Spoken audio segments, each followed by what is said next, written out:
we're back here with I Am Red for what could be the ultimate and final, therefore, episode. You will know already by the time it's out because it'll either down there-ish or up there, depending on whether you're in full screen or not. It'll either say Part Terminus or Part 17, but I don't yet know, and I only think we're gonna take it down today. And what does that mean? It means taking care of these 6 achievements there. Bang. Starting with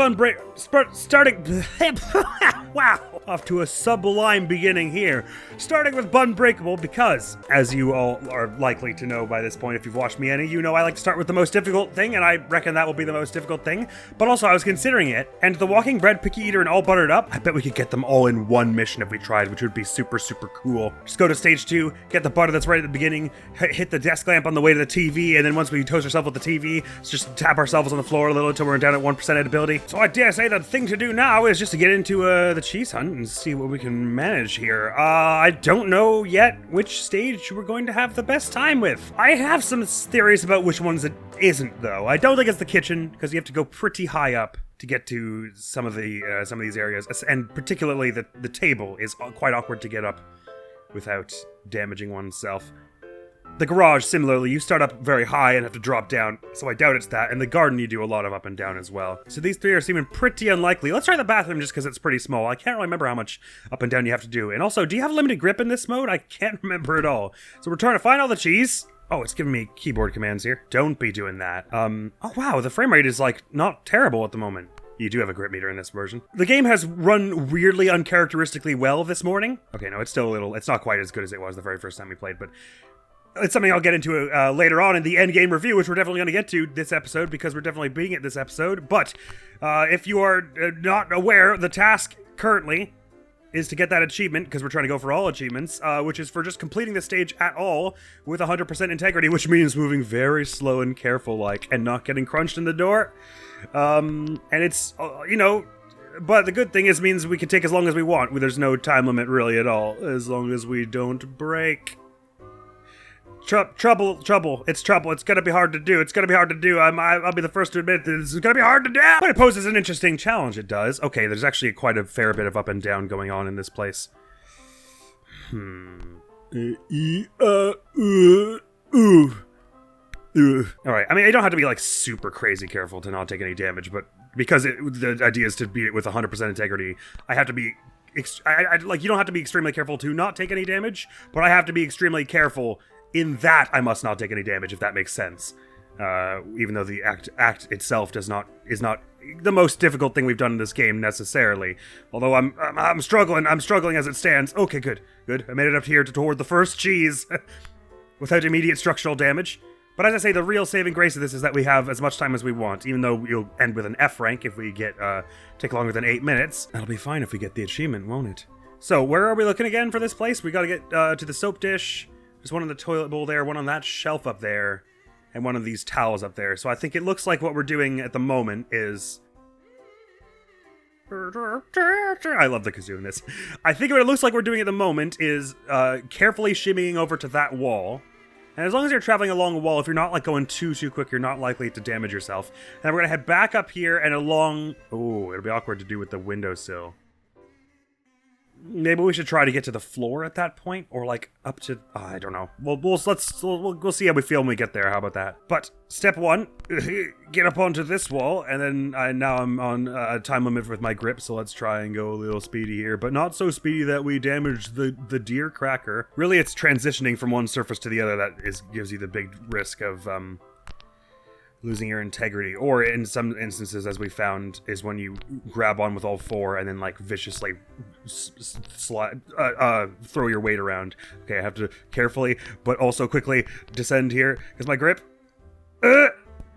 Fine, it's fine. That was a fall we could tank. Good. We are at 2 cheeses of 5, 40% of the way there with max integrity. It's looking good. So it's just, we can see all 3 of the cheeses on screen that we're going for here. It's the one on the shelf above the toilet, then down to the toilet, then to the bath. Ooh, toilet being a rounded shape will make this tough, though. Not to mention getting over there. Ooh, okay, I think we want to go up and around. Okay, so I'm going to start by just getting back to the medicine cabinet we were on. Then I'm going to climb up to the top of, like, the windowsill trim. And I'm going to try and climb from that wall down to the shelf. But I'm still not 100% convinced the bathroom is the place we want to be for this challenge, so I will take this route with a grain of salt as we proceed. Okay, but I can't. The tricky thing about going back up this way is I can't be oh, please don't break things, because breaking things makes you break harder. I have to be careful because, unlike where the way I just went, where I dropped down at the end, I can't be dropping down if I'm climbing up. If you see what I'm saying, if you feel me, if you catch my drift. I know it didn't make a lot of sense what I said, but okay. Oh, this is extremely not careful as I'd like it to be. Okay, good. It actually is a lot easier to move without taking damage than I remember it being, partially because I was trying to go so fast to get the A++s, because the time is the only consideration for them the other times we did this. I am a little nervous about this journey here, but being that we have no edibility requirement in this, fortuitously, that means that we don't have to worry about the mold that's up here, which I'm pretty sure there's mold all over these walls. Okay, just take it nice and slow and easy. I'm real close to this point here. Actually, there's something very, very fun about trying to do this the 100% integrity and like, oh, because most of the other modes kind of demand that you go fast because your time is a consideration in almost all of them. Please don't break. Okay, good. This is the first time where being slow and careful is like really of paramount importance in this way, which is quite an interesting factor to apply to this this game mode. It's making me go very paranoidly and carefully in ways that I probably don't really have to. All right, so I'm still trying to riddle out what we're gonna do when we get to the toilet though, because it's so rounded and it's quite hard to climb as a quadrilateral kind of shape.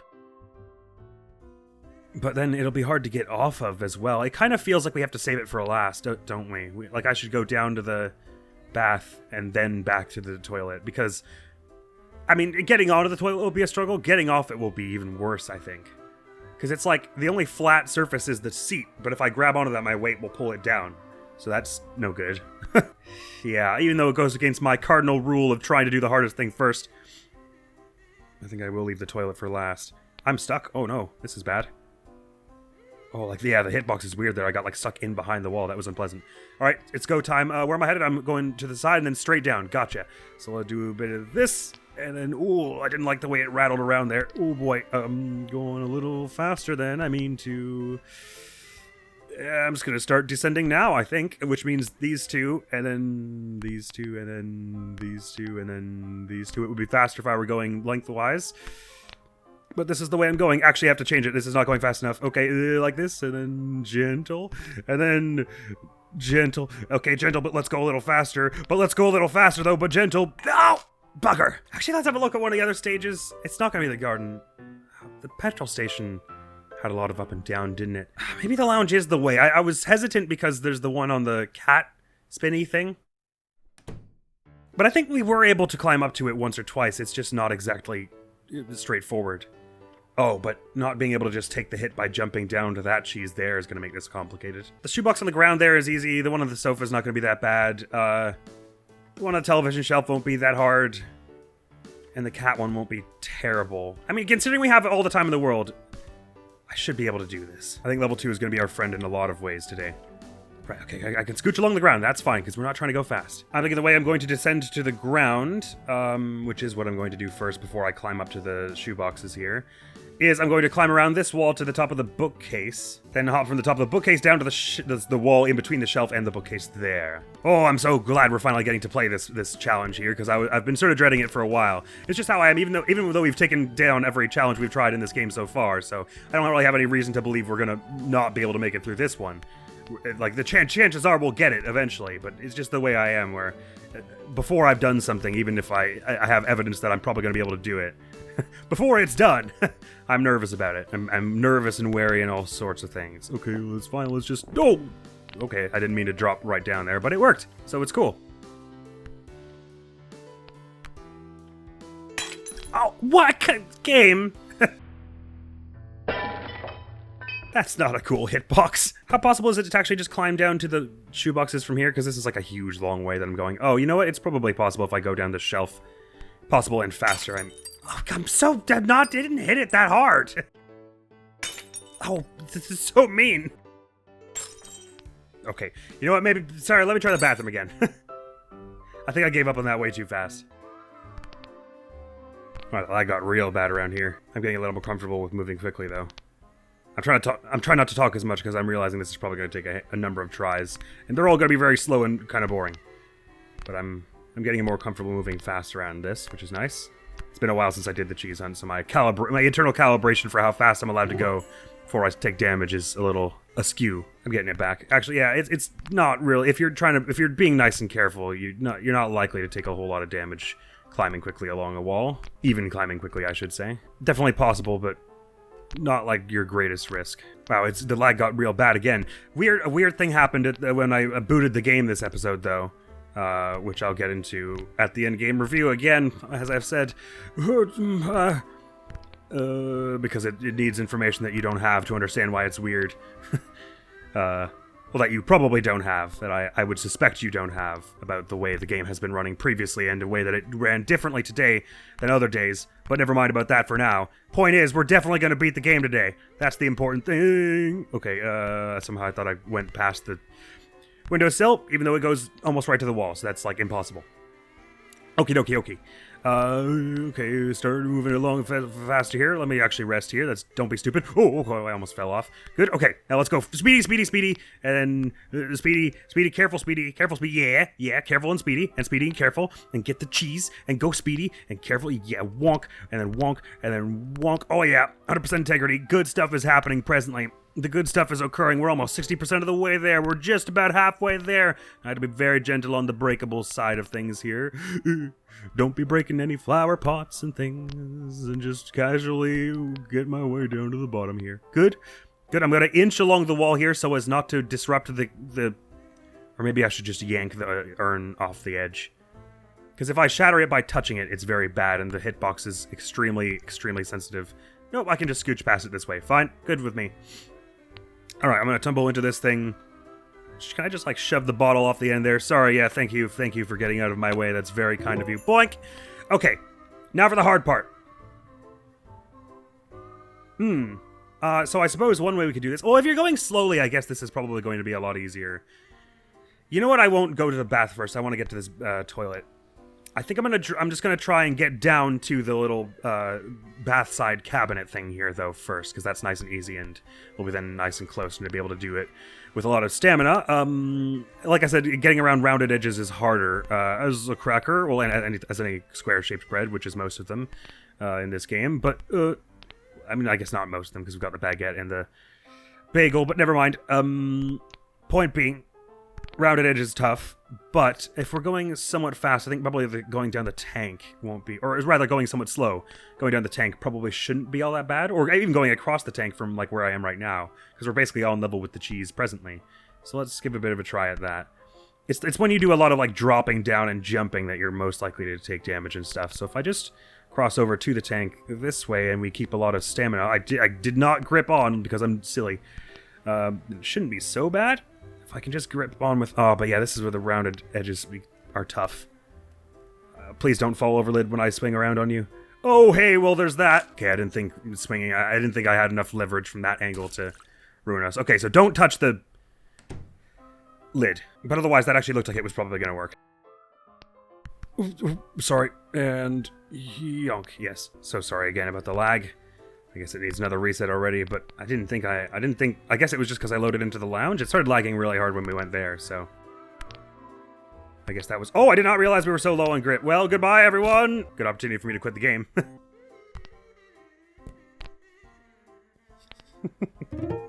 The kazoo in this piece never gets old.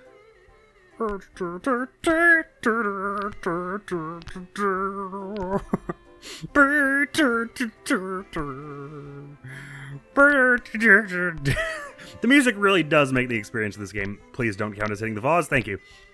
Sometimes the breakables in this game, their hitbox is a little, just a little bit, the worst. So I'm glad that vase saw reason there for a moment and decided not to just utterly annihilate me. Whew, take a breath. Take a breath, Cracker. Take a breath. Oh! Yeah, I should have figured I can't do that while I'm like right alongside it. A wee bit too brave with my quick movements. It's nice to finally have a mode where we're not rushing against the clock though, so I can breathe and take my time with things where it is necessary. It's a feeling I've been chasing for a long time. If this counts as breaking the vase, I'll be very angry. Okay. I mean, I wouldn't have been that angry. I would have understood eventually. Ooh, not like that. Okay. Okay. Righty. Good. Okay. We're back approaching the hard part now. Just inch my way over. Maybe I'll just go up a bit. Actually, maybe stop and get my breath back, because that was a silly way to do all of that. Let's go up a bit and then start doing the across thing so we don't scrape ourselves along the windowsill thing anymore, as we did before. Oh!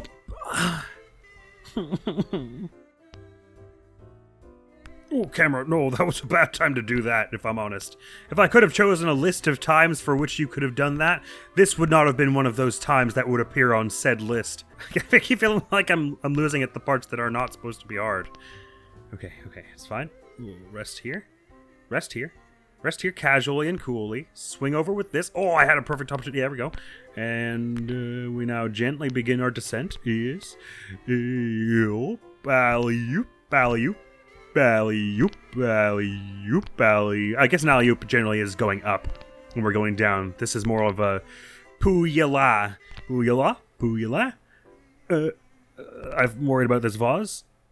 Alley-oop downward, though. Oh, okay. No, the controls are backwards in ways that I didn't anticipate. I know they're usually a little backwards. Okay, it's fine. It was fine, though. It was fine. It was simply fine. We were simply okay and not bad. Okay, and then knock this on over. I don't know what I'm singing right now, but we got 3 cheeses for us. And now, another careful and casual and calm and elegant descent. Well, the elegance is overwhelming in me right now. I can feel the elegance taking over my body. Someone send help.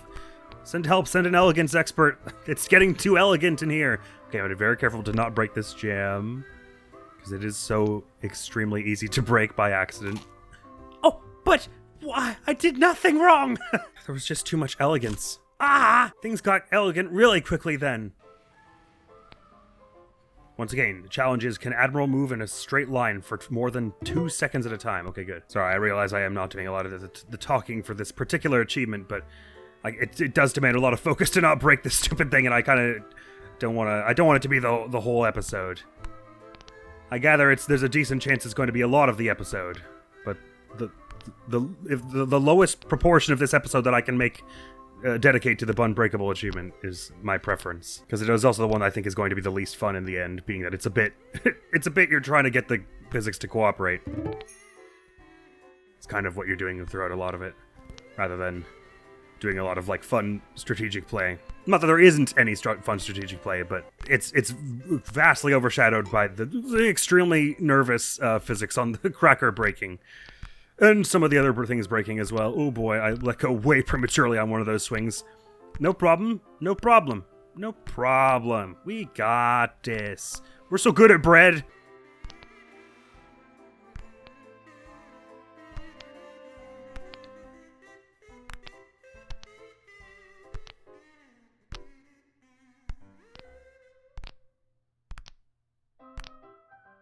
That was a good vector right there. Good vector. I brought myself right to the right spot. I eyeballed that really well. I'm so proud of me. I was almost really a little too proud then. All right, please go. Thank you. No, what? I didn't realize I was grabbing onto the cheese. That got so elegant. White left bumper almost betrayed me to my doom and just refused to cooperate.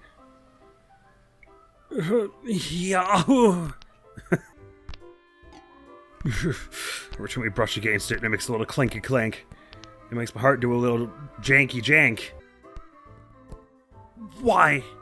That was so extremely aggressive. The way it flung itself toward the floor there.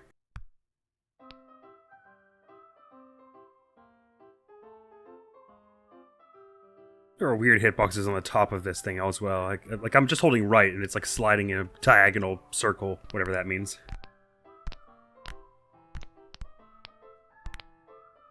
Camera, calm yourself. I'm not touching the stick. Oh, maybe the kitchen would have been easier. I don't know. There's so much up and down. You have to go to that really high shelf. And, like 2 really high shelves, I think. And the table, which is so awkward to get to. I really think this is our best shot. The really tricky parts of this route are the toilet. And we've made it that far before. It's mostly just, I gotta keep doing it until the rest of the physics cooperate with me to not hurt me in other areas. Let's do a little twirl just to show off there. That's all it was. Just making sure everyone was still awake. Oh, getting out of this crevice is gonna be awkward now. Because I can't just... Oh, okay, there we go, I did it. The thing I was just about to say I can't do. It worked out.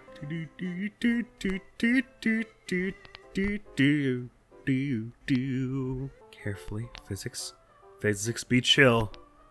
Physics, I must implore you to be chill. Ooh, physics!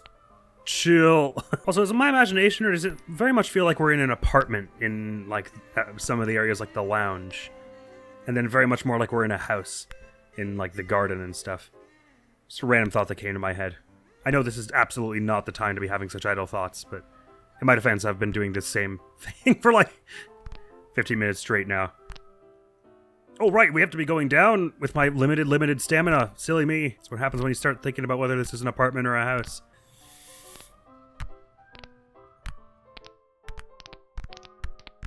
That was the best way I had to go down without breaking the vase, I thought. Okay, special emphasis on not grabbing the cheese this time, I think. As I was not trying to before, but as I ended up doing. Vitamin C? More like vitamin see you later.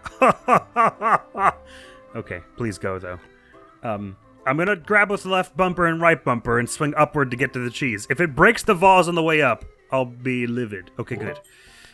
Fabtastic. Now we must descend cautiously and carefully down to the bedside dresser thing. That was really forceful, and for what? Hey, the good of mankind? I think not. Okay, and very careful to not damage the cracker on the way down, because we have all kinds of grip to make it down there. We don't have to go fast. I just noticed I've got all the cheeses on one side so far. Okay, we have to go fast a little bit now, though, because I've taken a long time on the rest of it. Yeah! Perfection. So what I gotta do is grab, go from the tank to that lower, the sort of rim of the bowl, and then up to the seat. No touchy, nay touch the lid. Very bad for everyone, if you do that. But mostly for me. Okay. Yes, I'm going a little lower than I earlier intended to. Oh, it's not rendered on the bottom of the toilet tank. That's interesting. Very curious. Again, not the time to be theorizing and seeing such interesting details. I need to get to the rim. Good. I've made it to the rim. Nay touch the lid. Yes! Okay. I think that is the hard part of this route done. I'm not saying there's no time for us to mess it up. But I am saying there's no time for us to mess it up now. We've done it perfectly and we're definitely going to win. So I'm just going to try and navigate back the same way I went on. Go get from this rim here to the tank, to the wall, to the dresser. That's what I'm heading to do now. Oh, it might actually be easier from this angle to just get to the top of the tank and then go back and around. I will play it by ear. Or by, finger, digit, cracker, corner. Wow, okay, I can't rotate it at all. This is very strange. I'm already like a quarter out of grip, and I can't get back onto the seat now to get it back. Maybe we just casually get it back, though. Okay, that went horribly. I just tried to rotate, and it, like, wouldn't let me. Okay, so clearly I did it from, like, the wrong angle, and we want to do it more, like, here. Oh, the cheese is on one side. And then get up to the tank like this. Okay, excellent stuff. I think it is not time to go up. I think we want to go... No, too bad. I'm going up. I didn't mean to, but it's happening. So I guess we're going to get to the top of the tank. Relax and get to the top of the tank, though, me. Oh, okay. That's the seat I'm grabbing. Don't do that. Oh, but I have to grab something. Ah! I was just trying to grab the seat to jump up to the tank. Never mind, I was right before. Getting off the toilet is friggin' hard. Because it's not just that the thing is a rounded edge, but because of the weird shape of the whole thing, You, like, can't rotate as much as you think you can. Ah, that's alright, we'll get it. It's just I've done the rest of it so nicely up until then. It's just a shame to lose that run.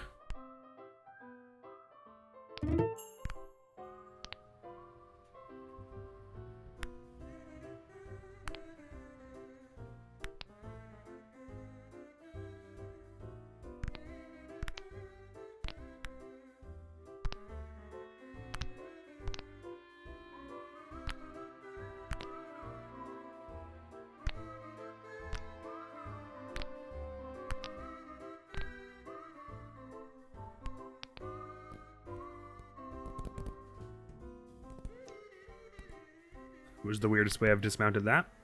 I was spacing out a little, which is probably part of why. I could feel my eyes glazing over and just going to places untold. Usually how it goes with me in this sort of thing, though, where it's a thing I've done over and over and I'm just kind of repeating myself. I kind of start to tune out a little bit, and then weird things happen. Ooh.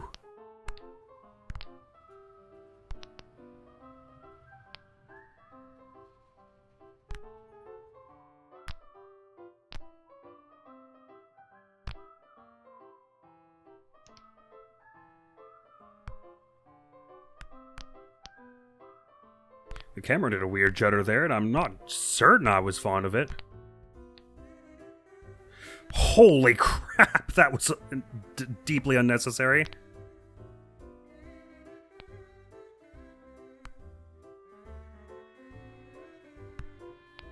Okay, I don't know why I'm like half in the wall here. This is distressing.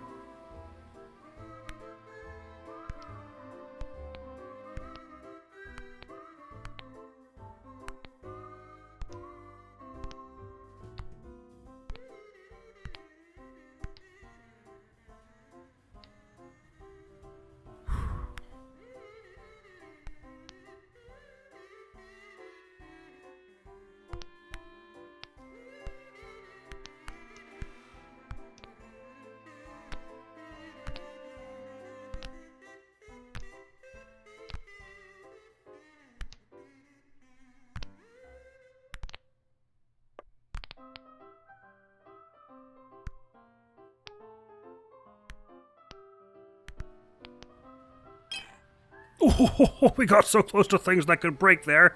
Anyway, no problems. Oh, stay along the wall, though, as we shimmy. We must shimmy closer to the wall and not far from the wall. Yes, rather quiet. And good. I'm not really cheesing this cheese as much as I'm... Okay, there we go. Now breathe. Now breathe and descend with elegance and grace and dignity. I'm so dignified right now.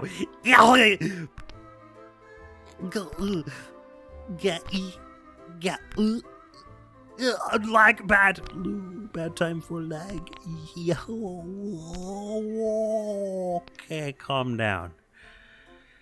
And now, once the gauge is back, I don't think it's... I'm stuck. I'm completely stuck. I'm running out my grip for no reason. There we go. That's more like it. And yes, and get off the thing. And then just do this one would be nice, thank you.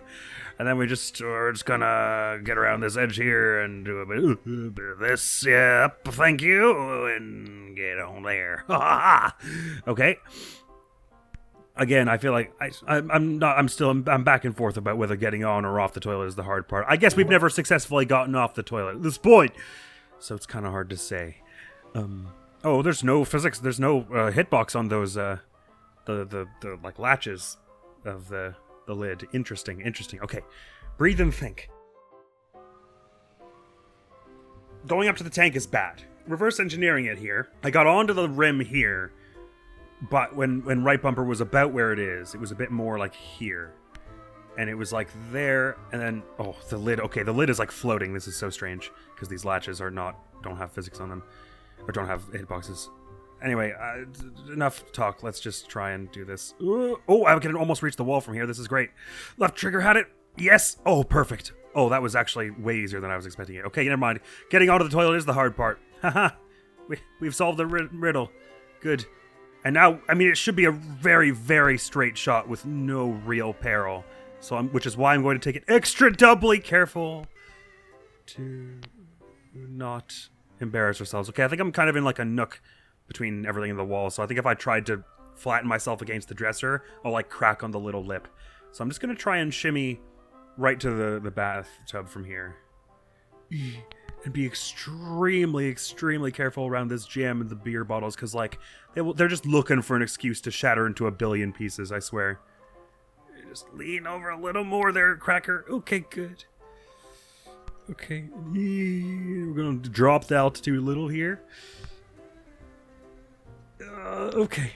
Again, I just got to be real careful, and it's awkward getting off on the soap dish, because the thing before is, like, grated, right? So I just gotta be real friggin' careful here. Why did it lurch like that? That made me so uncomfortable. Maybe I should just scooch. Maybe we should just do some scooching. Actually, let me just see if I can fall over and scooch. Just knock the rubber ducky out of the way. Oh yeah, scooching is totally viable here, rather. Also valuable. Okay, how do I foresee this going about? I think starting with a lot of scooching. It's much harder to smash yourself when you're doing scoochage. Lot easier to smash yourself when you're like applying lots of force all at once by swinging. But I'm going to try and scooch very cautiously down this edge here. Just kind of ease myself into sliding down it like that. Oh, that was textbook. That was just how I hoped it would go. Real close, everyone, but it can all go away at an instant at any moment. I'm thinking I just want to gently tumble down like that by gripping onto the wall, such that it doesn't happen too fast. And from here, I think we're doing more scooching. I could get the soap to, like, the shampoo to fall over. It could be like a ramp for us. Oh, it's so hard to get your grip points to touch anything here. How am I doing this? Oh, just move. Oh, no, I'm gonna scooch out into the water in a minute if I'm not careful. Oh, gosh, golly. It could all be ours right now, or it could all go away. The stillness of that water is just chilling. It's like cellophane. Just fall, please. Oh. What's a cracker gotta do to make some shampoo fall over? Ooh, like this. If I grab hold of it, I can really force it to go one way. Yes! And tumble! Bye-bye! Okay. Okay, decidedly promising. I'm gonna try and angle myself such that I can flip vertically, as in lengthwise, up onto the soap dish, because I think that will be the easiest way. It's a pretty hard angle, though. It's the kind of angle that would crack a cracker in the most violent way. Oh, I'm very stuck. Okay, maybe diagonal isn't the way. Never mind. It's working out. It's working out. It's working out. I'm hitting a point where I can grab on with right and left trigger. Just about there, anyway. And then, do I really feel confident in my ability to just flip up after that? I'm not sure. I just want to get to a point where they're both gripping. It's like it won't do it. It's one or the other. Come on, just a little bit more. There we go, okay. Okay, what I'm going to try now is grip on with those two and just gently crank it up, like, as slowly as possible. Because if I whip it up, we're smacking that corner really hard. Deep breaths, everyone. Okay, it's a start. If I scooch backwards... Oh, that didn't go how I expected, but it went way better. Oh! Feels pretty gay. Feels pretty gay.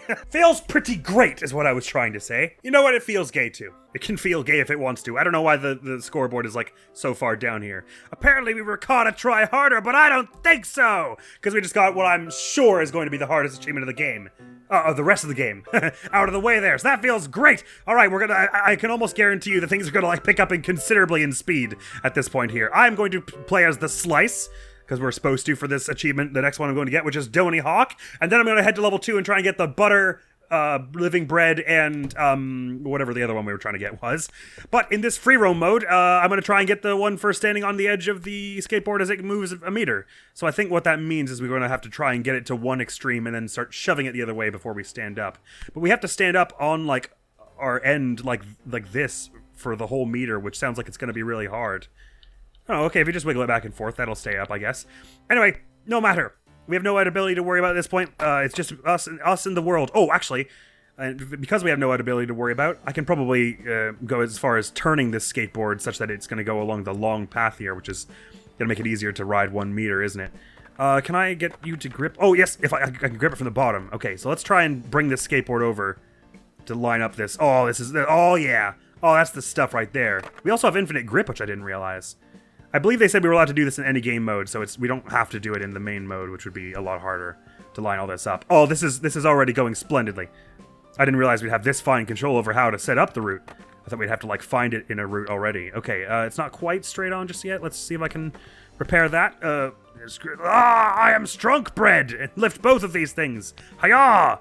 Maybe we stop lifting with that one so we can tug it more like, yeah, I just want to get it nice and straight on so that we can be sure it's actually going to go for 1 meter. And all we got to do is get it started by scooching while we're on top of it. And then, so scooch, scooch, scooch, scooch, scooch. And then, oh, it got stuck on the lip. No, scooch your way up that lip. You can do it.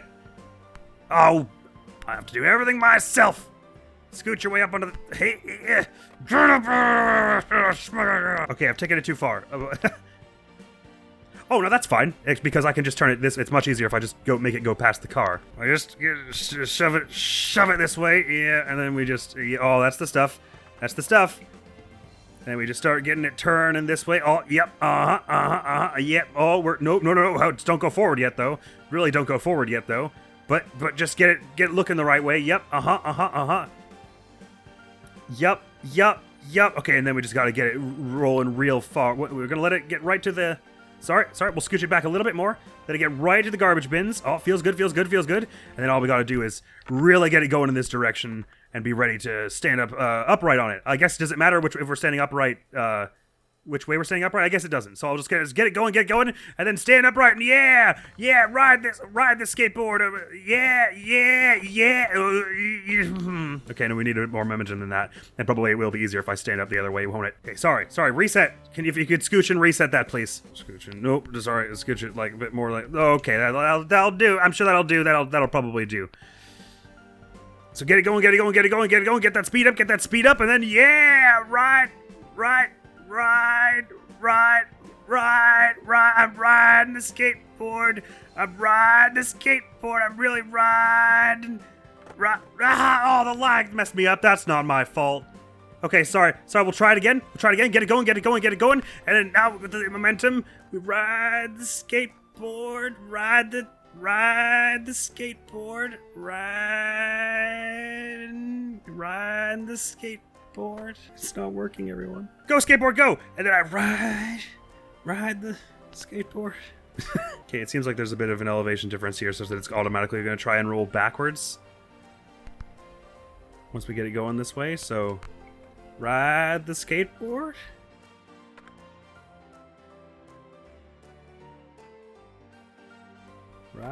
Ride the skateboard. I don't know, everyone. I don't feel like I'm riding the skateboard as much as I was trying my hardest to. I'm trying to keep my balance here, and I feel like I'm doing a pretty decent job, but when it lags like that, I thought this one was gonna be easy. Well, I did think it would be the next hardest. I mean, that's surely a meter from here to there, so ride the skateboard. Maybe it's the problem is that I'm not upright enough. I'm not keeping my balance well enough. Maybe the thing to do is then get the skateboard up to like a high place and like try and drop it off. No, it's lagging so much.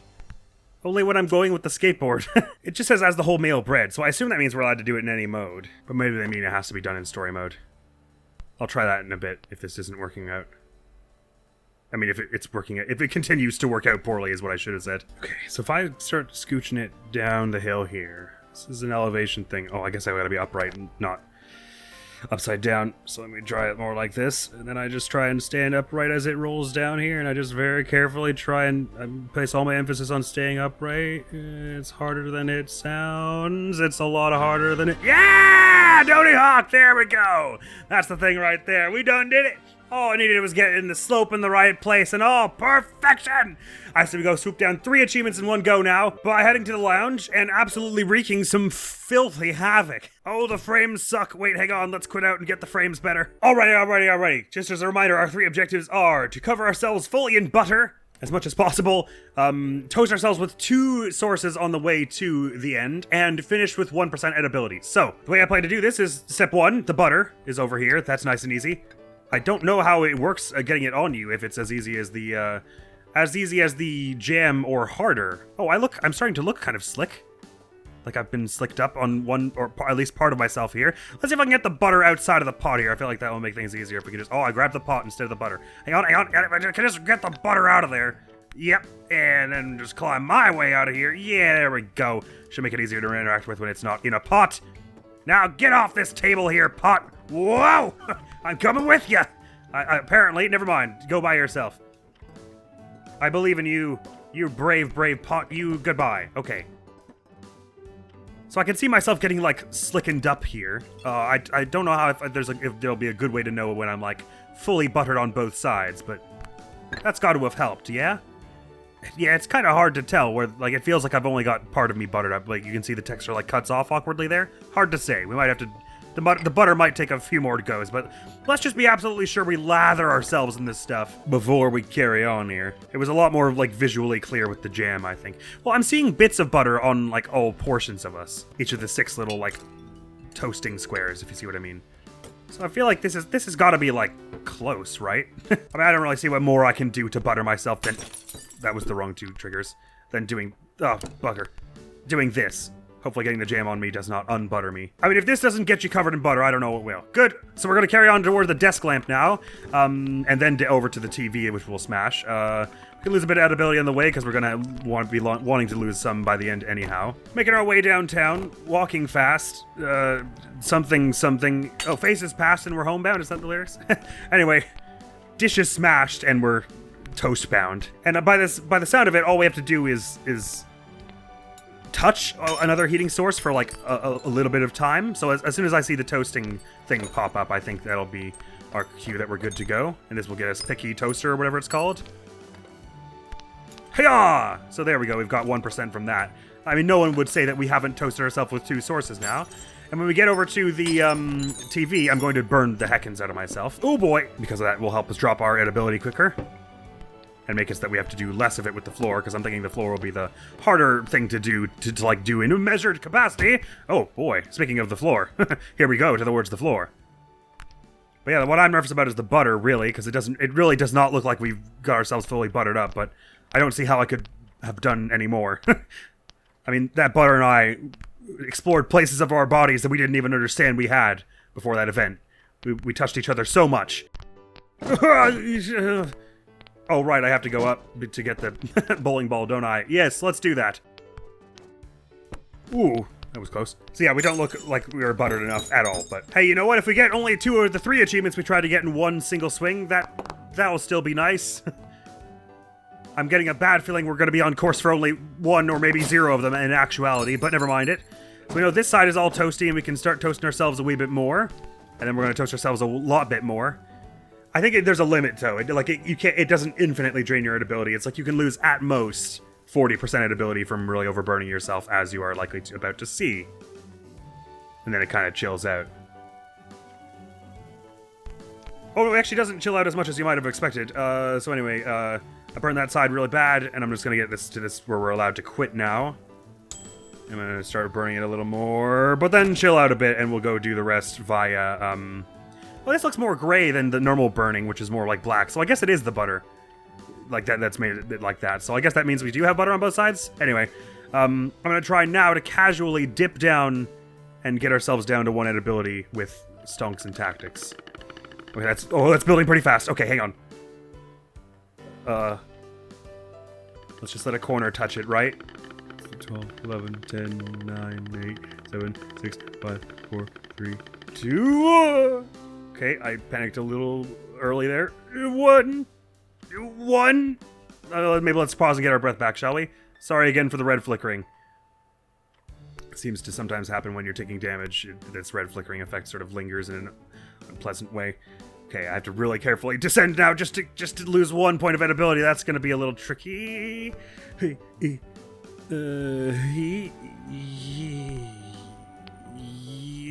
Oh, let go of both of those. Yes, good job, me. Now swing down and back up. Okay, good. Ding! Done!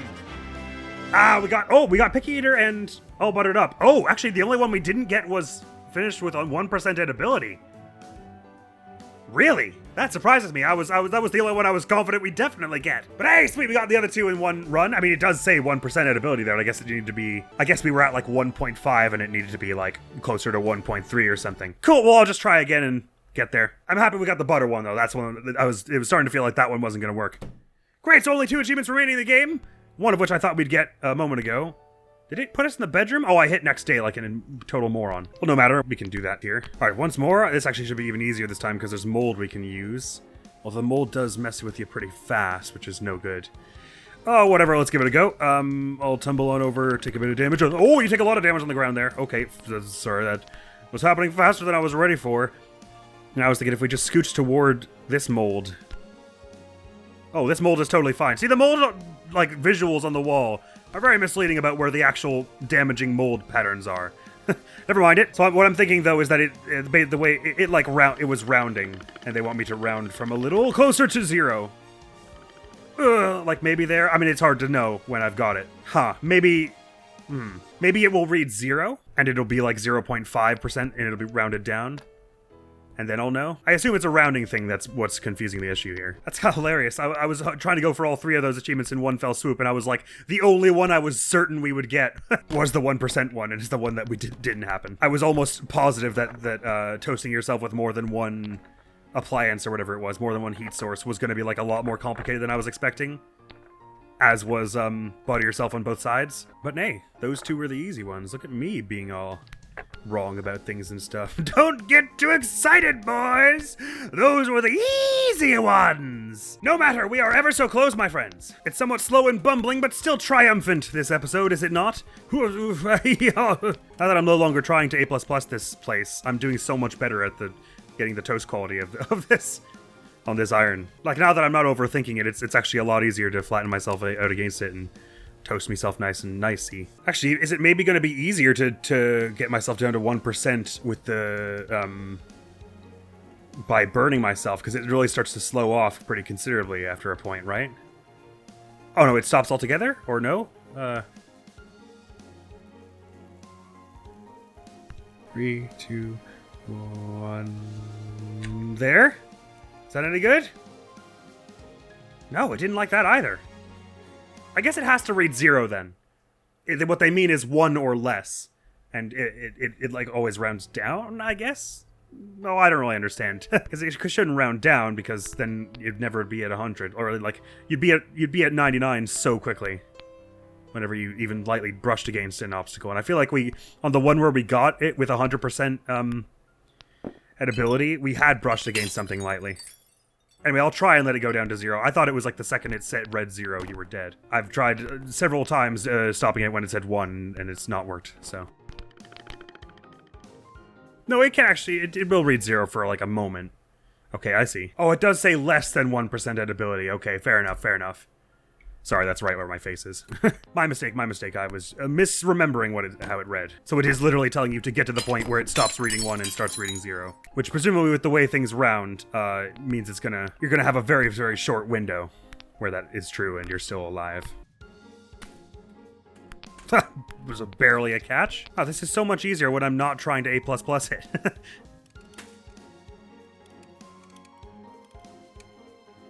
I mean, that was like practically effortless. And I think this would qualify for the good toast quality score. Okay, so we gotta let it drop a whole bunch here, and then escape to this right when it's looking bad, and just let it drop to 0. Let it drop to 0. Let it drop to 0. Good. Okay, there we go. That ought to do, right? Yeah. Boom. 0% edibility. Walking bread. Done diddly. Now that's using your loaf. And actually, edibility aside, we got like a perfect score virtually. Man, can you imagine how much easier this whole game would have been to A++ if I had been trying to die the whole time? Apparently. Sweet, so that only leaves one more, and what was it I forgot? The magic marmalade, but of course, I think the most appropriate one to do this in is the bathroom because it's so tiny. Oh, or why not? Let's do it in the petrol station. Why not? So we can go out with a bang. Now, if memory serves, the way in which you obtain magic marmalade is just by literally failing a level over and over again without hitting retry. So just throw ourselves onto the floor and take a nice mud bath a few times in a row. Here, you have to do it 3, I think, times in a row before it spawns the magic marmalade for you. So 1, 2. I love the way you like ragdoll as bread whenever your edibility runs out. Oh, you only need to do 2 times in a row. Boom! So let's have this magic marmalade. So am I correct that this makes you? It makes it. Oh yeah, edibility infinity. Sweet. Oh, edibility and grip infinity. Okay, sweet. So this just makes you like ultimately amazingly cool. Only for a period of time, or just forever? Because that would be insanely cool if so. What I wonder is, does it let you get the A++s via Magic Marmalade, and could we have done that the whole time? I'm glad we didn't, but I'm curious if it was an option to get the achievements. I guess it only would have been an option in the story mode. It's time for more property damage and mass destruction, so let's get that gas pump out of there. Perfection. Nice, now that that's all... there we go. Just need a bit of that to fuel my journey. I soak myself in it, I drink some, I move on. Yeah, it seems like this stuff just lasts forever, huh? It's magic marmalade. Magic is the operative word. What's this? High voltage authorized personnel only? I'm sure I don't mind if I just futz around in here and... Oh, I fell. Wait, be cool though. Don't close until I get in there. I'm one with the lever. I've become one with the cabinet. Okay, in we get. Sorry, I need to disconnect from you. We need to go our separate ways real quick. I'm sure they won't mind if I just yonk that on down there. Sweet, excellent, cool. And we'll just tumble on in here and reap the rewards of our everything. Good stuff. Good. 2147. It's the 47th day of the 21st month, or the other way around? Kaboom! Isn't marmalade just delightful? Needs improvement. Boom! Okay, so it always gives you a flat E rank if you did with magic marmalade. I'm glad, because otherwise it would have been so much easier to do that to get all the A++s, but no, I'm glad we did it the proper way, and BAM, baby! You've unlocked all achievements! I always knew we'd make something ourselves someday, folks. We did it. We 100%ed I am bread. This is the most important thing I've done in my entire life. Well, let's head to the garden. Why not, as the bagel. And we'll go find a nice vista to chill out and look over. See if we can get up on top of the house. Oh, this bagel moves around so fast. Oh, it's incredibly laggy, though. But hey, no grip gauge. Climb for days. What are the chances we can get up onto this building at all? Because the bagel race took us up here, so it's like they have collisions up here. But maybe in free roam, it's a different story. Oh, I was able to launch myself up there. Might just get up here, you know? Oh, here we go. Yes, a marvelous vista with which we can overlook our kingdom as we now own this place. Oh, am I not allowed to go any farther up here? Hey-ya! Oh, sure I am. It's just a little awkward. The roof tiles they're a bit janky to climb up. Oh, the wind really doesn't like you being up here, though. Yarg! We'll just chill it in the drain pipe then, the gutter. So there we have it. We completed I Am Bread. Feels pretty great. So I will now launch into my endgame review. To start with, I really liked it. I had a lot of fun playing this game. I mean, it's obviously pretty janky in some spots, sometimes in ways that's definitely intended, and sometimes in ways that, if they did intend it, they were wrong to intend it. First of all, on the matter of the performance issues with it like lagging and stuff a lot, and I'll get more into this in a bit, there's only so much of that you can really be like blaming them about, because first of all, developing games for PC is so incredibly tedious and complex because PCs are not one size fits all. They all have very different architecture, the way you built them and everything, and sometimes it'll be the littlest, weirdest like BIOS setting you didn't even know was a thing that is enabled on some motherboards that isn't on others, that can make games run better or worse in like really confusing ways that you... Like the only way to know it would be to build every PC in existence and test your game on all of them, which is ridiculous. And further, technology changes a lot in 10 years, and this game is 10-ish years old, so to expect it to work the exact same way on a PC from today as it did on a PC from then is silly. I don't know how well it ran on the console versions, because I know this game was at least on like PS4 and stuff. PS4 and Xbox One, I think. I don't know if it was on Switch or PS3, Xbox 360 or any of them. No idea. But now getting into the proper brunt of the review. As typical, I usually go visuals, then music and sound, and then I go to gameplay and then narrative and vibe. Starting with visuals, I mean, this game does have a sort of like faux realism cartoony effect a la Incredibles or Team Fortress, which is kind of why it's funny that they did the sort of Team Fortress crossover. I don't have a great deal to say about the visuals. I think they're nice and serviceable. There are a few visual bugs that are kind of strange, and the way you get jam on you and butter on you is sometimes a little vague and hard to see, but the visuals definitely do their job in like giving the clear silhouette of an object so you can climb on it and whatever. So I don't have a great deal to say about that, because I mean, the brunt of this review is going to be the gameplay portion, because this is a very gameplay heavy game, much more so than the other three categories I usually rank in. But to give the visuals their dues, they certainly work to their purpose. And actually, considering the size of the team is quite small, and by the way, I'll try and remember and play the credits in a minute, they managed to get a fair bit of visual fidelity in here. Like, these areas are all pretty well realized. Actually, the one I'm most impressed with the visuals on is the Star Wars minigame, if I'm honest. The way, like, the space feels quite nice. It's quite nice and space-like to jet around in, to baguette around, I guess. So yeah, it looks fine. It looks quite nice in 4K as I've got it running now. Obviously, you can see there's lots of render fog going on in the distance there, but in a normal gameplay, you rarely go up here this far anyway, so that's fine. Who cares? Some weird clipping issues, as you well have seen, but I guess that's kind of arguably more a measure of gameplay, considering that's about the physics system and everything. The music in this game is surprisingly really, really, like, I wouldn't say the game couldn't survive without it, but it feels really integral to the story mode, especially for me, because there's such like a freedom and a reverence to it that kind of like fits with the vibe of like the ultimate chaos and destruction you're reaping. But at the same time, it's also kind of like delightfully plinky-plonky in a way that suggests a total innocence on your part, which is really makes the situation with the story mode that much funnier. It's like your bread has no idea of the damage it's doing. And the destruction it's wreaking upon the world. But yeah, and just a lot of catchy tunes and just like fun compositions. The kazoo playing in the bathroom is great. I love the theme that's playing currently. Just like it's it's very much like groove music, you know? Gets you into a vibe and lets you just kind of focus on something. It plays it wears a lot of hats.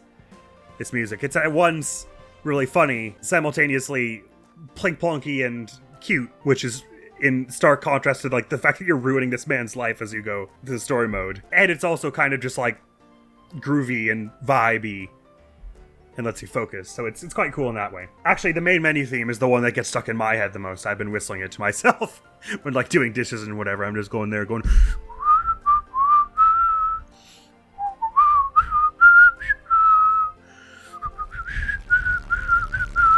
So yeah, great music. Sound design, again, this sort of plays into the physics and stuff. I sometimes found like there are a lot of sounds that like don't play here and there. Like in the Star Wars place, like the sound kind of cuts out altogether for like the first 30 seconds. Sometimes it play when you're toasting yourself flat with all 6 toast points on one surface.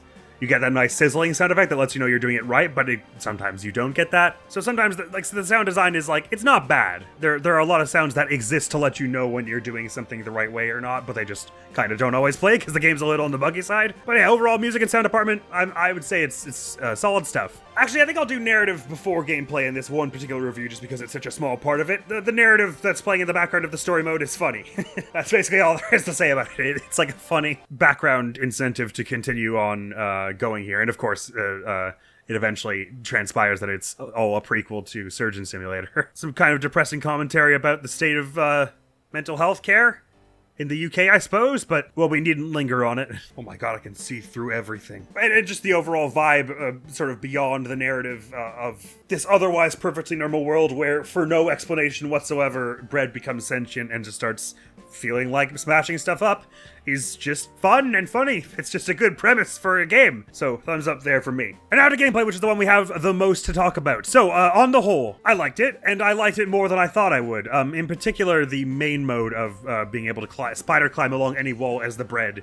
It started out just being like a conduit to get from A to B, but then by the end, I was like really into the way the climbing worked. It feels like it's just finicky enough in most cases where it feels awkward, like trying to maneuver around a cramped space that is not intended for climbing, but that you just have some supernatural abilities and are doing it anyway. But it also gives you a tremendous amount of freedom because it's not just a flat climb of sliding along a wall, but it's a physicsy climb of flopping. It gives you a tremendous amount of freedom of like how to jump and how to fling yourself across an area. Like there's usually a great number of ways to traverse an area, which is usually the brunt of what your obstacles are in each mode, is trying to get from point A to point B, and sometimes trying to get from point A to point B while holding object C, or trying to get from point A to points B, C, D, and E, all without doing some certain thing like without going along route F. So since movement is basically like the main impetus behind all your obstacles and goals, that they give you so much freedom of movement is really, really cool. To the point that you'll come back to an area you after having done it once, and then like 5 times later, when you've had more experiences of climbing around corners and around walls and ceilings, you'll be like, oh, I didn't even think that there's a way I could go there where I could climb up this wall and jump across the dresser there and toast myself on the ceiling lamp or whatever. So that's quite cool. The whole like game design philosophy of this is like based around movement, which is really awesome. Save maybe rampage mode, but like the bagel is it's a race where you're basically just trying to get to bunch of checkpoints in a short amount of time, and it's all about the way the bagel moves, and it kind of moves. Actually, the bagel rolls is really satisfying. It's this very like just drifty enough to give you the sense of weight of an object, but you still have a lot of fine control over like turning corners and stuff, and it like recovers to its side really easily and everything. There's definitely a learning curve to the whole game, but I never felt discouraged in like, oh, I'm never going to make it this. I shouldn't even, like, the learning curve is going to be so hard and so far away that I shouldn't even try. We 100%ed the whole game in, what, about 20 hours? And that's learning, like, 6 different playstyles, mine. We're talking about the normal bread, the bagel, the baguette, the cracker, the goat, the Team Fortress bread, and the spaceship. And maybe with the exception of the spaceship, I felt like I had a pretty decent, well, and I guess the goat, and probably really the baguette. I had okay, with the exception of about half of the playable breads, or characters, I felt like I had a decent grip on how they moved and interacted with the world by the end of each mode, which is cool. That was, like, that's the main guiding light of the gameplay, is the way things move. Right, to rank each mode in terms of which ones I enjoyed the most, I think a story mode is probably the one I enjoyed the most. Those goals, I think the abilities of the wholemeal bread feel most suited to the goals with which they ask you to reach. In that mode, I would say Bagel Race. The bagel feels a little too powerful for the goals they ask you to do, because they just ask you to go quickly. And that's the thing that the bagel does really well. If they asked you to go carefully, it was like you reach the goal without breaking 10 glasses or anything as the bagel. That might have put a little more interest into those modes. Like if it was like do it quickly and without breaking stuff. Because you might remember we completed all of Bagel Race in like a half hour, which felt a little weird. And like I get that they're shorter form missions, you're like completing them in 20 seconds or so. But they did just feel a titch too easy, I think. On the flip side, the Rampage mode asks you to... the timer, I think, before a combo expires is like 4.5 seconds or whatever. Getting anywhere quickly in 4.5 seconds as the baguette is like really difficult and feels quite inconsistent because the way you only have to do 2 control points, and also because the game's physics lag out super hard in that mode. So while that mode wasn't the hardest we did in the game, I definitely felt like the baguette felt a little underpowered for the objectives they asked you to tackle. The cheese hunt, since they were only asking you to go fast, that felt a little more right, because like it's not like giving you an 8 points of integrity doesn't mean anything, because it never asks you to do it without losing any. Well, it's save for the achievement. But for to get the good scores in each mission, I mean. All it asks is that you do it fast. So the integrity makes sense as a system, because you can sacrifice integrity to go faster, and then there's interesting tactical play that comes into play there. It's just that the cracker mode is like super feather light about when it decides you get broken. It probably would have been a lot more smooth if they had found a way to make some failsafe where you can't crack when you grip on with all 4. Because there are a bunch of times where it's like, I didn't fall off anything. I just flipped onto the ground and then grabbed with the other 2 and didn't let go of the first 2 in time, so that when I moved, it like tugged itself off the ground lightly, and that was enough to break it, just because of the way it determines how much damage you've taken. So yeah, it really feels like you should only have taken damage from falling from a great height, or like moving really fast, or having something fall on you. Some of the hitboxes are, a little squiffy. In the Starch Wars thing, we were bouncing off rocks that we weren't anywhere near.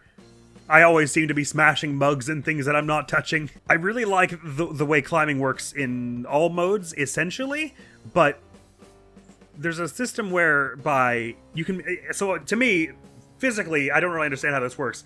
You would think if you were gripping on with a point, then in the physics-wise of the game, basically what that's going to do is make it so that the point you're gripping on always stays in the same place while you're connected, and the rest of it rotates around it. But if that's true, I don't know how or why sometimes it will just decide that you've gone too far away and disconnect you without you doing anything.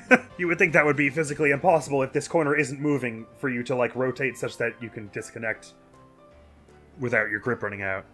This was an especially a problem in goat mode. Just the shape of the goat, I guess, and the sheer weight with which it tossed itself around made it really easy to disconnect from your control points, which I have to assume it was not intentional because it doesn't. It really puts a damper on the climbing in all modes. The joy of the grip meter is that you have a supernatural ability to hang on to stuff, which makes climbing interesting. But it's limited, and it will run out with the grip. So to add an extra limit on it, where if you thrash around a little too hard in some circumstances, kind of sometimes, you will fall off. So I assume it wasn't intentional, and it was just an oddity of their physics engine. But it would have been nice if it wasn't there. Sorry, I started ranking the modes, and then I ditched that in a minute. I think counting Team Fortress 2 mode and Star Wars mode and RAM-Page mode as separate modes.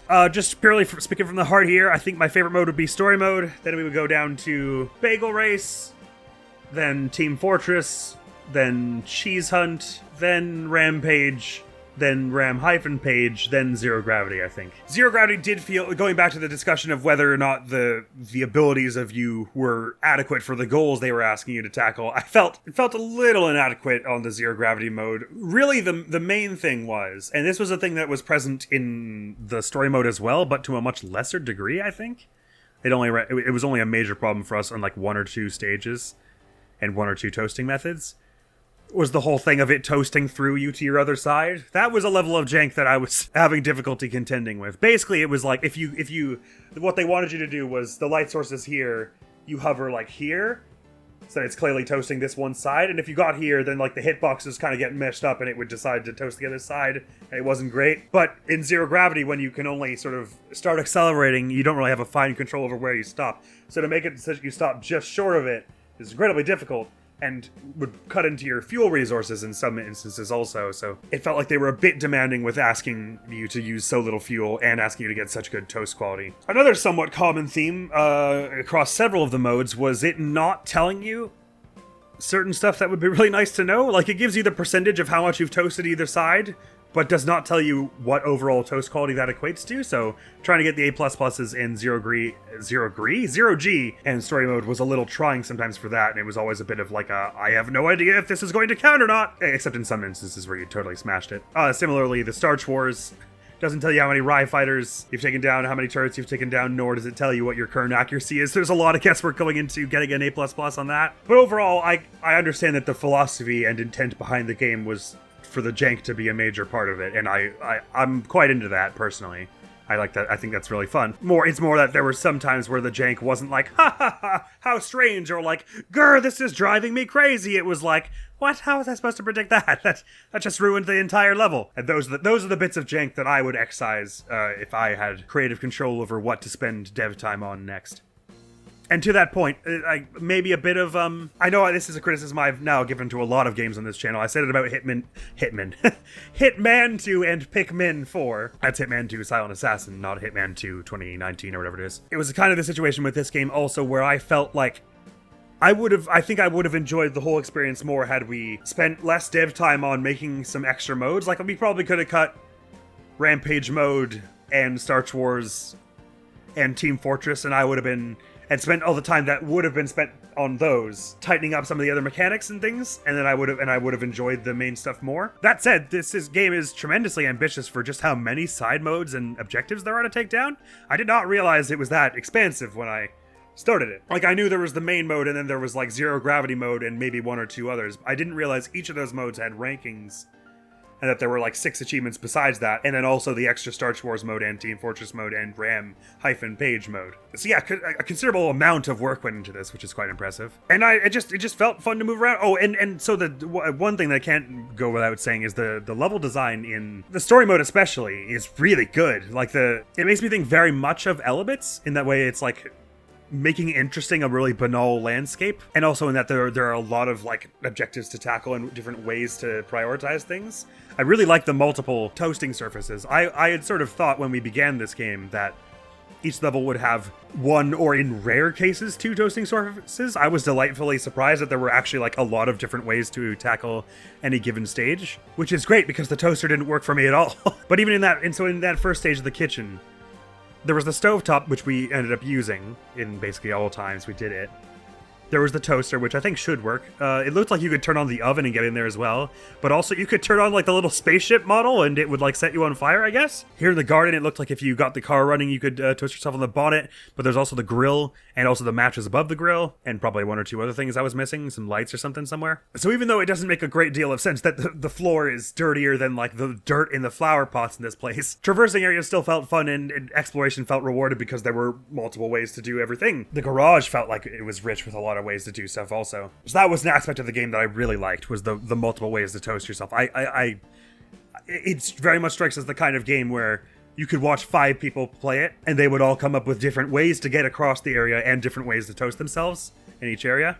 Well, I guess there aren't maybe enough toasting sources for all 5 of them to be different in every area, but point is there's a lot of creativity in which objectives to pursue and how to get and how to literally move yourself toward them, there's a great deal of play expression here, which is quite cool. So yeah, just to talk about the game's stability for a minute, it was pretty buggy. Of course, we had the strange performance issues it was totally fine like the first few times we played, and then every time after we get this weird strange lag and frame skipping and hanging and things. See if I can get to the neighbor's yard here. Here we go. Wait, I might actually be able to. Hold on. Yeah, it's really hard with the wind to get myself any further here. What if I get myself over to this side of the hedge and then drop down? Oh, the textures are very strange in the neighbor's yard. Oh, sweet. Let's break into the neighbor's place, too. Oh, no, it's a hard wall here. Never mind. I don't know why the wind isn't carrying me more than it is right now. Oh, into the street we go! Ah, wait, what? No, how is this happening? Okay, this is my domain now. Sorry to talk about the bugginess a bit more. I got distracted. It's so fun. So yeah, the weird performance issues. I don't think it's supposed to say welcome to the early access here. There was that one time in the petrol station where we like grabbed onto there are some things that are like weirdly scripted to happen. Like you whack if you touch the gas pump at all that's in the car, it like jumps itself out. So if you're grabbing onto it, it like stretches your bread out strangely. There was that one time where the goat had strange things happen to it. Strange and unfortunate things. There was all the strange physics stuff especially in the rampage mode where the physics would go a little tremendously wonky. There was the toasting through yourself, happened rather frequently. The extremely overzealous breaking of the cracker in Cheese Hunt. The strangest bug of all, though, is one that I will demonstrate to you by quitting the game. So I've just quit out the game, as you can see here. Cloud status updating, up to date. I'm gonna hit play here. So you would think I would hit play I am bread and it'll open, right? So it tries to run for a bit. On the taskbar here, you see it starts glowing. Sometimes it will even go to a black screen at this point, but generally what will happen is it will then, after a moment's pause, trying to figure it out, it will close itself of its own volition. It even will get as far as reading I am bread here for a minute, but then it'll just disappear, and this will change from saying stop to saying play. So clearly it failed to open. Now what we have to do is force DirectX 9, that particular graphics plugin or whatever you would call that, before the game will run. However, just trying to force DirectX 9, not DirectX 9, will result in the same thing. It gives you the I am bread logo, and then after a moment it disappears, and it just says play again. Well, what you have to do is you open GL first. Why, I'm not sure, but we'll try that. The exact same thing will happen. It will start with the glowing square here that doesn't say I am bread in it. I am bread might show up after a moment, or it might not. Either way, it then closes. Oh, we got as far as I am loading this time. Okay. That's new. That's never happened once before. But either way, once you get in, the text is all screwed up, so this isn't really playable. And like all the visuals are messed up, so it doesn't work quite right. So OpenGL isn't the way. So what I have found in the past I've had to do is go safe mode. And this sometimes will open, sometimes won't. Usually it does the same thing where it tries to open and utterly fails. But that sets all the settings down to their minimum, which makes it easier for it to open GL mode. to open OpenGL mode, I should say. So now OpenGL mode should open without much incident. It already did a moment ago, so that's weird. That's never happened once before. But as you can see, it does open, but we're in safe mode now, so the resolution is low, but the text is all still screwy, so this isn't right. We can't play the game like this. We wouldn't know what our objectives were. So we have to quit out, and then, and only then, when we've opened safe mode and then OpenGL mode, can I open and force DirectX 9, and it'll work flawlessly. Well, you know. It'll open anyway, which is the important bit after just a moment's pause.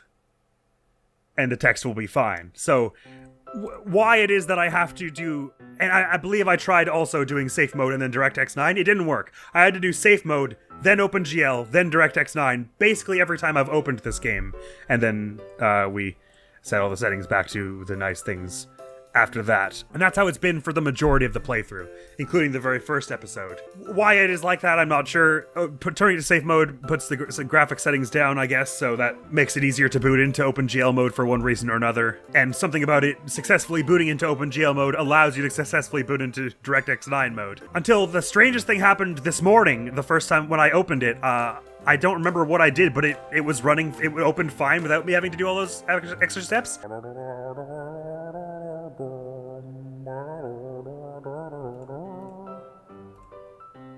What?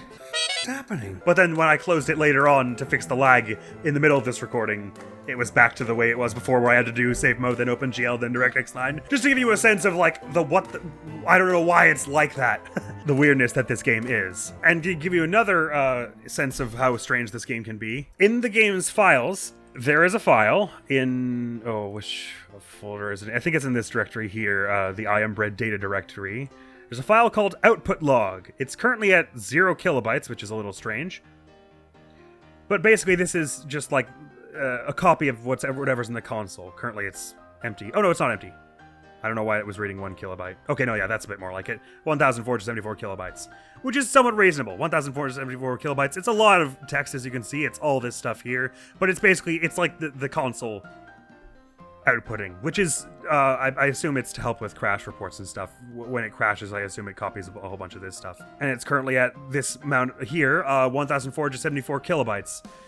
Now, when I first found this file a few days ago, when I was trying to sort out some of the lag in between recordings, and just trying all kinds of stuff, seeing if I could find the cache data, I scrolled down here, and this file, which I kept, was 160 megabytes. It's so big that my notepad won't even open it. It crashes if you try to open it. 160 megabytes might not sound like a lot. To give you an idea of how much text that is, after notepad gets done crashing, let's open LibreOffice here.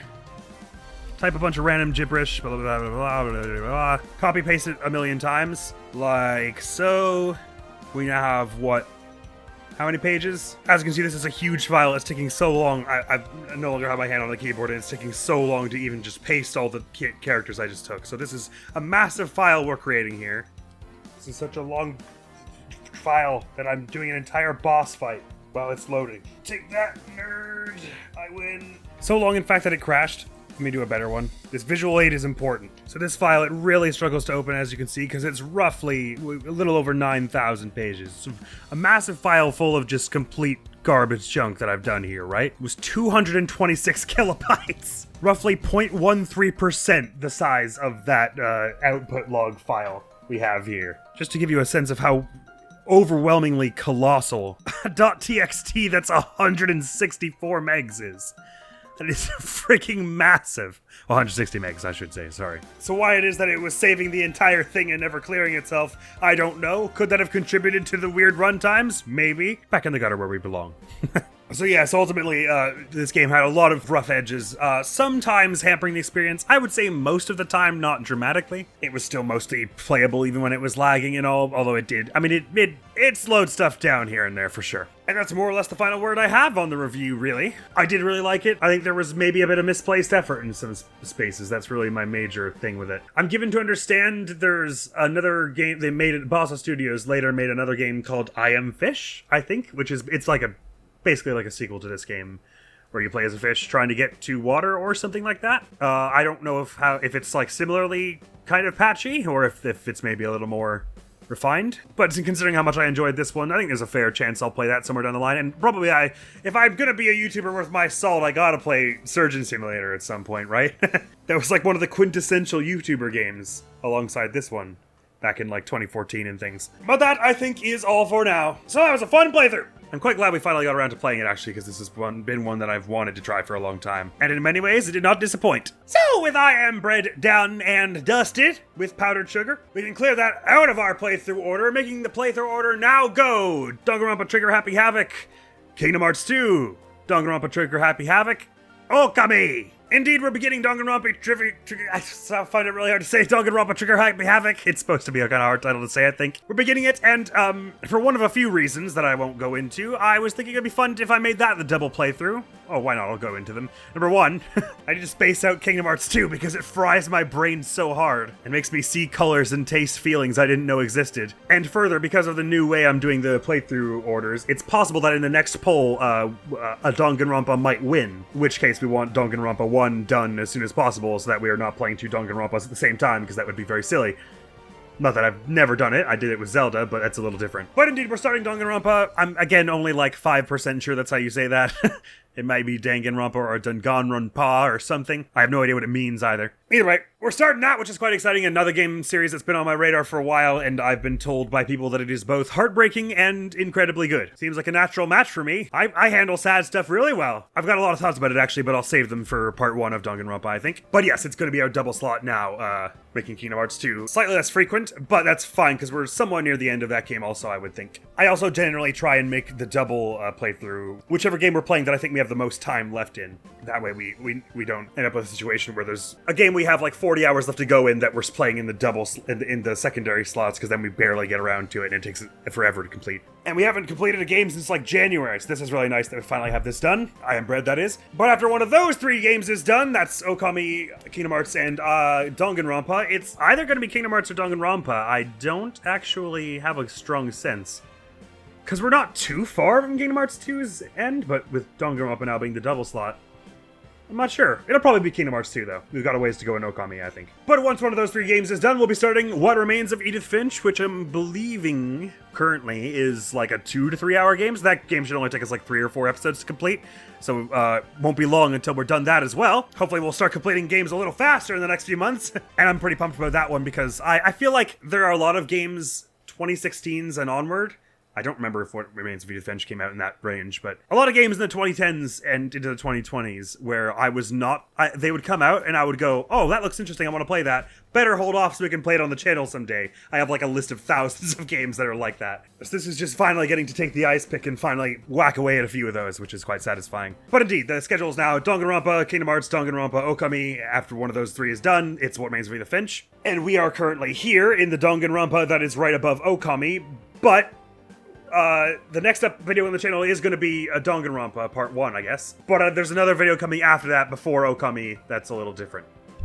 So it's going to go Danganronpa, that other video that's a little different, Danganronpa, then Okami, then we're back to the normal schedule you see on screen here. And now that you see it on screen, we can get off the screen! Wonk! There we go, it's gone. So it is time to say farewell to Merton's Merchants and this wonderful little world here. We've done all there is to do, except go for the speedrun scores, which is never going to happen. Is there something on that person's roof? Oh no, it's just the weird shading of the house behind it. I thought there was like a wasp nest that was like huge on that person's roof. That is over now! Thank you so very much for coming around to this episode and playthrough of I Am Bread. Hopefully I'll see you around. Admiral's gonna be out of here now! Peace! Bye! See you later! See you down the line. We're gonna be playing so many fun games! I'm so happy! I'm so happy I'm going to fly into the wind with my bagely sound!